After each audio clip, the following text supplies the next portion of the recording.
Husband గారు, ఏంటి ఇంకా ఇలానే ఉన్నారు? ఈరోజు మన ఫస్ట్ నైట్ అండి, గుర్తుందా అసలు మీకు? నీకో విషయం చెప్పాలి. ఏంటది?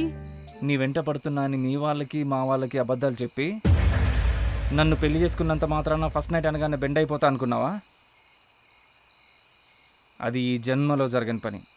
నువ్వు జీవితాంతం పెళ్ళైన కన్యలా ఉండిపోవాల్సిందే.